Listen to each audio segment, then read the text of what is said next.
As of November of 2024, Masashi Kishimoto's masterpiece Naruto ended 10 full years ago. It was running weekly on Shonen Jump for about 15, which brings us up to 25 years total. That's 25 years for the story to fully play out, 25 years for a massive community to form around that story, and 25 years for opinions and takes to circulate through this community, for better or for worse. Man, what's the word? I'm Malachi and I talk about manga. Naruto's one of the best of them, by the way. The easiest place to start with this series is the most important idea across the entire manga, breaking the cycle of hatred. You might have heard most important idea and thought, what about hard work beats talent? Trust me, it's important, but we'll get there. I believe that Kishimoto had the theme of the cycle of hatred in mind from chapter 1 all the way to the end of the story. Everything that happens in Naruto can be contextualized through this one question. How can the world move past conflict? Starting a manga puts its author in a bit of a tight spot. Primarily, they're expected to hook the reader and get them invested and ready for future installments in the series. But at the same time, you need to establish the main ideas of the story you're telling. Kishimoto does this by dividing chapter 1 into two parts, the first part being a summary. The premise is clear. There was a powerful nine-tailed fox spirit that was defeated by the fourth Hokage at the cost of his life. Absolute evil in the form of the fox and absolute good in the form of the Hokage. For the second part of this chapter, our perspective is shifted to that of our main character, who's living pretty well in a prosperous village surrounded by peers who are able to grow and go to school. The prosperity and peace that we see in the village all come from the sacrifices of the fourth Hokage. But at the same time, we're also shown that nothing comes without a cost, specifically through the perspective of our main character, who has no family to speak of. In fact, Naruto is the shame of the village, not only because of his actions, but because of what he is fundamentally. In fact, near the end of the chapter, it's revealed that Naruto is the great fox spirit that was described in the summary, which brings up a question. If Naruto is the fox spirit, making him an absolute evil, why would Kishimoto write the chapter from his perspective? A contrast is created here. It's clear that we're meant to empathize with Naruto, and through that empathy, to understand the question that Kishimoto is asking. If the greatest act of absolute good, which opens the story, still creates negative repercussions within the village for some people, how can anyone else ever hope to escape this cycle of violence begetting hatred? Now that the problem's been put out there, it's pretty clear that it's too big for Naruto to deal with, at least right now. Naruto's goal is to become the Hokage, but in chapter 1 we see that being the Hokage isn't enough to escape the cycle of hatred. Kishimoto gets around this gap by breaking the problem up into smaller examples and using foils and secondary characters to establish a contrast between Naruto and his peers. The Chunin Exams is probably the second most important arc in the pre-time skip. There are two characters, both foils to Naruto, that are really important in this arc. Gaara, the main antagonist, and Rock Lee, Naruto's stand-in. I'm going to start with Rock Lee because he's a really misunderstood character. Both Rock Lee and Naruto are talentless and they're both really hard workers, but the similarities do not stop there. They also both share crushes on Sakura, and they also have talented rivals in Neji and Sasuke that are ahead of them. The difference between Rock Lee and Naruto is that Rock Lee, at this point in the story, is just better. The first we see of Rock Lee in the Chunin Exams, he just beats Sasuke up. There's no other way to slice it, he just beats that dude up. On top of that, in the Forest of Death, Rock Lee gets a couple of moments to look cool in front of Sakura, Naruto's crush. However, all this stuff aside, the most important contrast between Rock Lee and Naruto is their relationships with their rivals. Rock Lee and Neji seem to have a lot more of an even relationship than Naruto and Sasuke, and I say that for a few reasons. Rock Lee and Neji are implied to have fought at some point in the past. Additionally, Rock Lee has a secret technique in the gates that he's holding in reserve to use against Neji in their rematch. So all these things put Rock Lee in front of Naruto in all the most important ways. So whenever Rock Lee goes up against Gaara halfway through the arc, there's clearly going to be a lesson here that's going to be shown to us by Kishimoto. We all know who wins the fight in the end, but a couple important things about that fight need to be pointed out. The first thing, which a lot of misconceptions in the community come from, is that when Gaara breaks Rock Lee's arm and his leg, ending his career as a shinobi, talent wins out against hard work. We're being shown a character who worked harder than Naruto at this point, losing to someone like Gaara, so hard work just isn't enough by itself. The second equally important thing about Gaara versus Rock Lee is that even if Rock Lee had won out against Gaara in that moment, he still would have lost in the long run. Let me explain. We understand that Tsunagadra is planning to destroy the village in collaboration with Orochimaru. For this plan to go through, at least one of their Genin candidates needs to stay inside of the Chunin Exams till the end, so they have reason to stay in the village. But both Kakuro and Temari made it past the second round, so if Gaara loses against Rock Lee, they still have a reason to stay inside of the village. On top of that, if Gaara loses to Rock Lee in round 2, that means he never fights Sasuke in round 3. That means Konoha Crush goes off without a hitch because Gaara is never prompted to go into partial transformation due to being injured by Sasuke during the fight. So Kishimoto gives us a character on Rock Lee who does everything that Naruto does, but just better, and he doesn't make the cut. But conveniently, we have another character in the main antagonist of the arc who's also a foil to Naruto, very similar. So let's talk about Gaara. The first thing that we learn about Gaara is that his talent is absolute. He's completed being rank missions as a Genin, and he goes through the Forest of Death with no difficulty whatsoever. Gaara's also probably the most violent person we've seen in the series so far.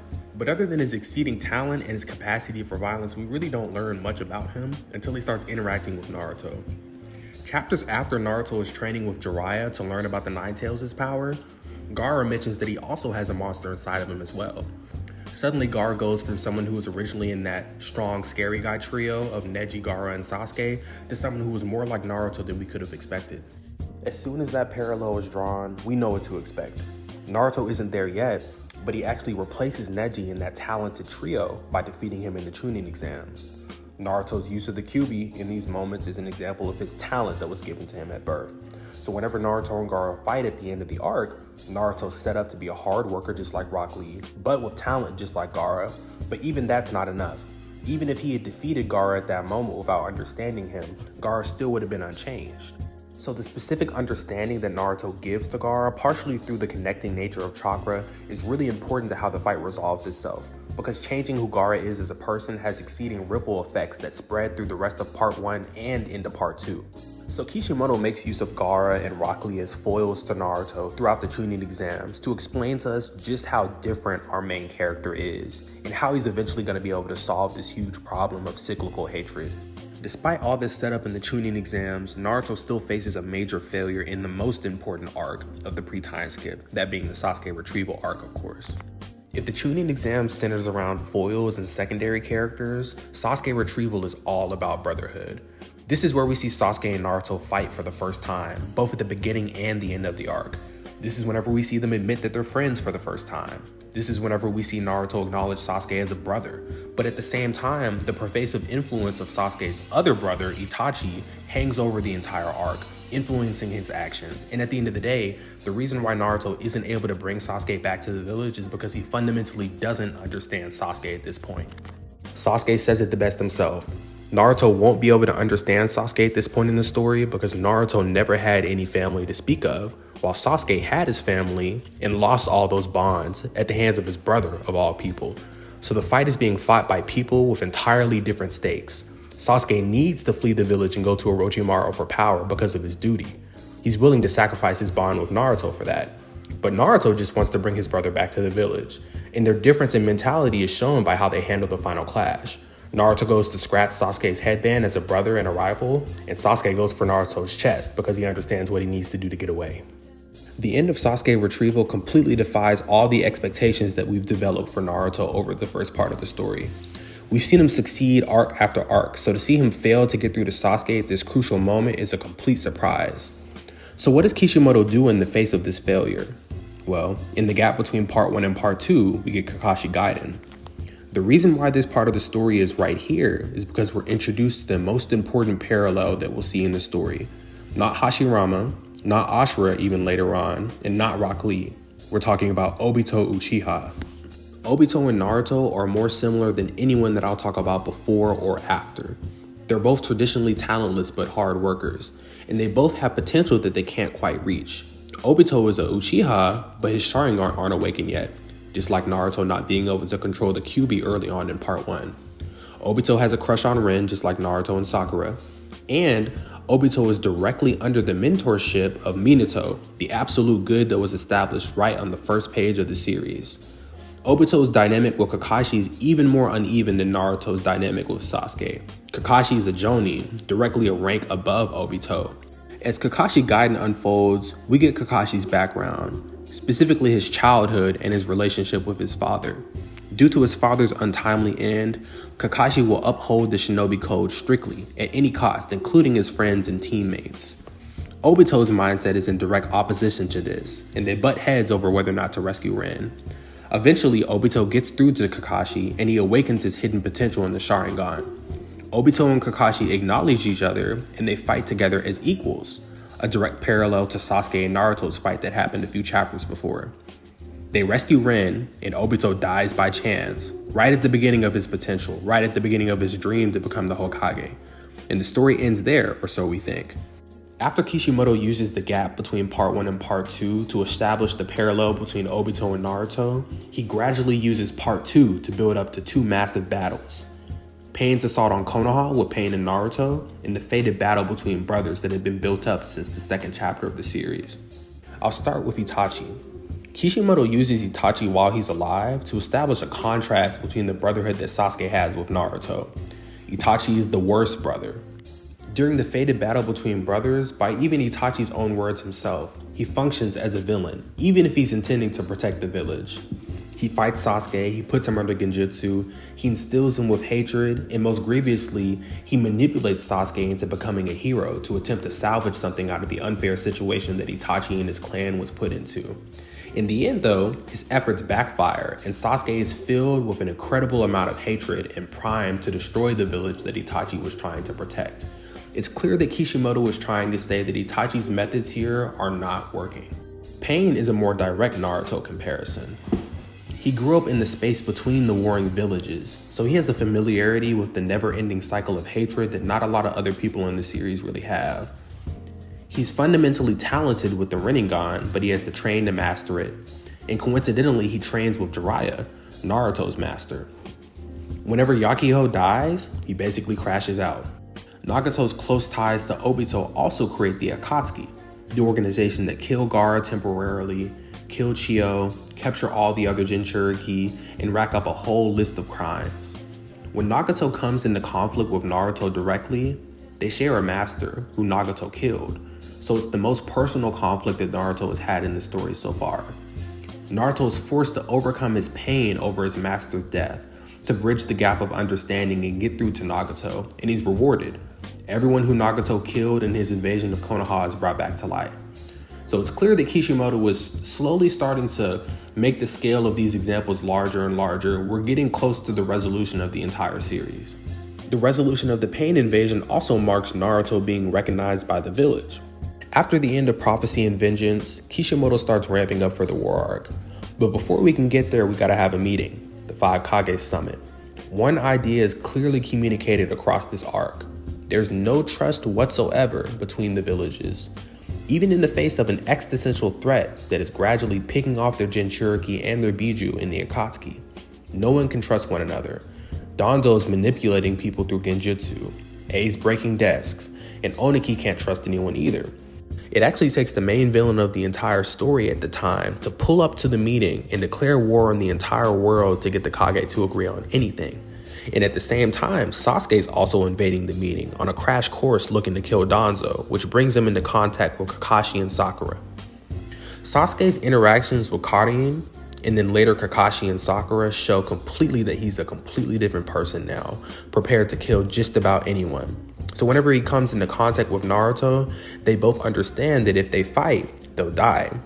So they head their separate ways, looking to gain greater power for their final battle. Naruto, specifically after clashing with Sasuke, understands that he needs to look inward and conquer the hatred within himself. And through this, he'll be able to master the power of the Nine Tails for their final battle. But it's important that while Sasuke is going to get power to, quote, destroy Naruto with everything he has, Naruto's motivation, as usual, is understanding. And this is right when Naruto's relationship with Kurama begins to blossom. But one thing that's really important and underrated about this dynamic is that when Naruto forgives Kurama for killing his parents, we're seeing an unraveling of the first page of the series, the sacrifice of his father and his mother. So to forgive Kurama and befriend him shows that Naruto is reaching that level of being able to resolve the main conflict of the story, which brings us to the main meat of the war arc in Obito and Madara. Obito getting hit by that rock at the end of Kakashi Gaiden was just unfair. Obito had everything going for him at the time. He had just awakened his Sharingan. He had just been acknowledged by his rival in Kakashi, and he had also just fought side by side with Kakashi to rescue Rin. They were getting ready to head back to the village as heroes. Obito was going to be one step closer to his dream of becoming Hokage after Minato. But instead, the next we see of Obito, he wakes up in a bed, having been rescued and nursed back to health by Madara. Despite this unfairness though, Obito is still pretty hopeful. Madara sees this and he sees his potential as he has a Sharingan, and Madara decides to create some darkness instead by orchestrating Rin's death. So when Obito decides to become Madara and take on his identity, and he returns to the village with the Nine Tails in tow to destroy it, his interactions with Minato are really important. Because remember, Minato is that absolute good that's established at the beginning of the story. So after Minato beats him up, it's Obito getting schooled by his teacher one more time. Then in part 2, as Obito continues to operate as Madara, and Madara comes back as an Edo Tensei during the war arc, Obito decides that he doesn't want to be anyone at all. Until he starts interacting with Naruto, that is. Whenever he fights Naruto, the connective nature of chakra reminds Obito of his dream of becoming Hokage. And by the end of the story during the Kage fight, Naruto understands this as well, which is why that controversial Naruto statement of Obito being the coolest guy exists. Now when it comes to Madara Uchiha, the real main villain of the story, his dynamic with Hashirama comes to mind first. It's easy to remember because it's been getting hyped up since part 1. Their statues were literally above Sasuke and Naruto's heads as they clashed to close out the first part of the story. And during the war arc, we actually get to see how that fight went. Obviously, it ends with Hashirama killing Madara, quote unquote. But I believe that within the story, this is actually depicted as the wrong choice. Madara survives the fight, he takes a piece of Hashirama with him, broadens his scope, and ends up causing the main conflict of the story. Which brings me to a question. If Hashirama and Madara are an explicit parallel to Naruto and Sasuke, with one pair having made the wrong decision and the next pair being implied to make the right decision, is the reincarnation stuff really needed at the end of the story with Indra and Ashura? At the end of the war arc, if Madara is defeated, the 5 Kage have a reason to band together with the war, and they understand that they can trust each other. Using Hashirama's words, they've seen their guts. And if Naruto beats Sasuke in the fight in the right way, then he gets through to Sasuke and everything is resolved. So I think it may be possible to resolve the cycle of hatred without the Indra and Ashura retcons or any of the reincarnation stuff. But that brings me to the final villain of the story, unsurprisingly Uchiha Sasuke. After rejoining the Ninja Alliance partially through the war arc and fighting alongside Naruto and the others against Madara, it seems like Sasuke's heart might be in the right place, but he also shows hints of a more revolutionary mindset. So him turning against Naruto at the end of the story isn't surprising at all. Sasuke is operating pretty similarly to Itachi here, in that he plans to manipulate the entire world by getting rid of the current 5 Kage and the Biju and making himself an existential threat to the world to force them into unison. But to achieve this goal, Sasuke has to get through Naruto first. And as just about any main villain in the story can say, whether it's Obito, whether it's Pain, whether it's Gaara, whether it's anybody else, if you fight against Naruto when that dude understands you, first of all, you're getting beat up. And second, your mind is getting changed. So of course that happens. And in a situational sense, the world is different after this fight because the war is over and a trust has been built between the villages. So there's no more need for conflict. And at the same time, the epitome of this conflict that was established between Hashirama and Madara is shown to have a different outcome with Naruto and Sasuke both leaving their fight alive and acknowledging each other as friends and brothers. So Kishimoto is very consistent when it comes to keeping the cycle of hatred front and center as the main issue of this story from cover to cover when it comes to Naruto. Whether he's breaking the problem up into smaller goals, whether he's throwing secondary characters and foils at the same problem and having them fail where Naruto will go on to succeed, or whether he's using the theme of brotherhood, which is very important, to also illustrate that theme. So Kishimoto repeatedly asked the question of how will the shinobi world move past this cycle of conflict, and really the answer is our main character, Naruto. So thank you for getting this far into the video. If you're still here, definitely make sure to like, comment, and subscribe, and stay on the lookout for more manga content from me in the future. Thanks for watching and have a good day.